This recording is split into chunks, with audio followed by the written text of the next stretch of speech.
विधायक फंड से जुड़ा हुआ एक बहुत बड़ा फैसला हुआ है। विधायक फंड लोकतंत्र में एक बहुत ही महत्वपूर्ण फंड होता है, बहुत महत्वपूर्ण स्कीम होती है, जिसके माध्यम से इलाके के लोग अपने छोटे बड़े विकास कार्य अपने विधायक के माध्यम से करवा सकते हैं। विधायक फंड जनता की आवाज है अपने काम करवाने के लिए।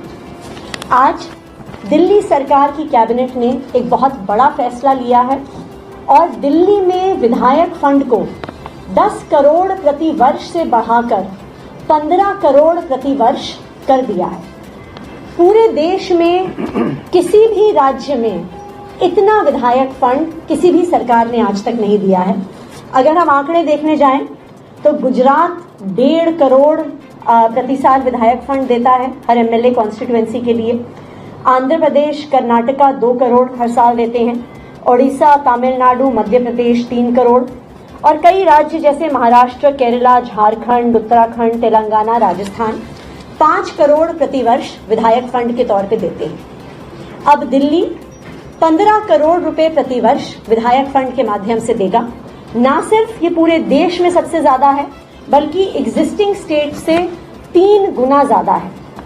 पिछले 10 साल से दिल्ली की सरकार अरविंद केजरीवाल जी के नेतृत्व में दिल्ली के लोगों के लिए काम करती आई है, चाहे वो झुग्गी झोपड़ी में रहने वाले दिल्ली वाले हों, चाहे अनऑथराइज्ड कॉलोनीज में रहने वाले दिल्ली वाले हों, चाहे बड़ी बड़ी कोठियों में रहने वाले दिल्ली वाले हों।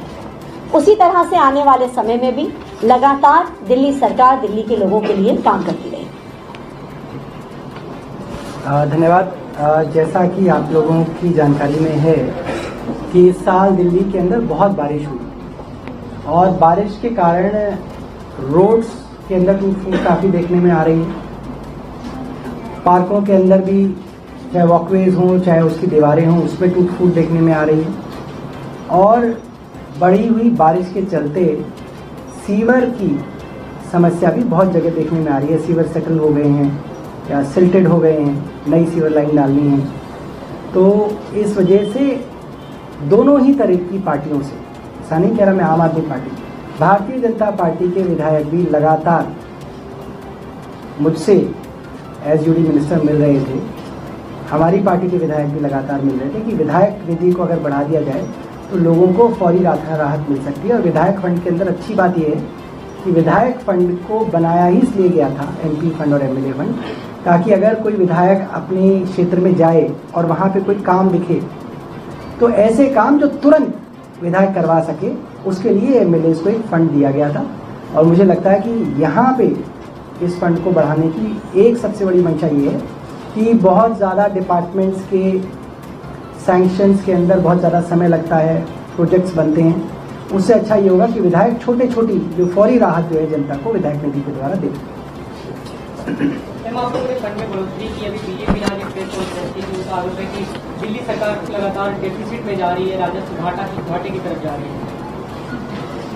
भारतीय जनता पार्टी 22 राज्यों में सरकार चलाती है। मैं उनको चैलेंज दे रही हूं, वो एक राज्य का नाम बता दें जहां पे मुनाफे में वो अपनी सरकार चलाते हैं।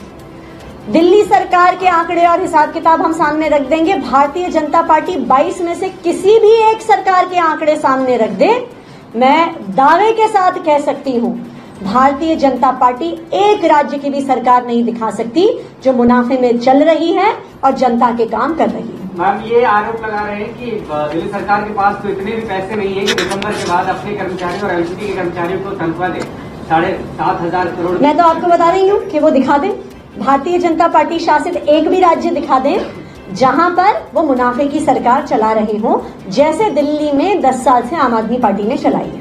सर, हरियाणा के नतीजा है, राहुल गांधी ने आज अपनी पार्टी के नेताओं से कहा कि उन्हें सेल्फ इंटरेस्ट ज्यादा देखा, पार्टी का इंटरेस्ट कम देखा। अलायंस की बात हो चाहे बाकी चीजों की बात हो, क्या कहेंगे? देखिए, राहुल जी अगर अपनी पार्टी के विधायकों को कुछ कह रहे हैं उसमें हमारे कहने की क्या मतलब है? तो उनका अपनी पार्टी का मामला है।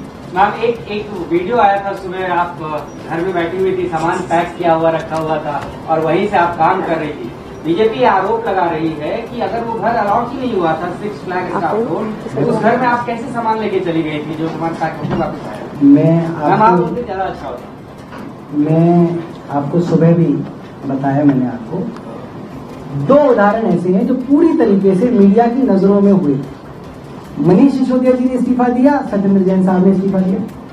तो दोनों के घर मुझे और आतिशी जी को अलॉट हुए। आपने, ये भी आपको जानकारी है, दोनों के परिवार कुछ दिनों तक उन्हीं घरों में रहे। मनीष जी का परिवार भी रहा, सत्येंद्र जैन साहब का भी परिवार रहा।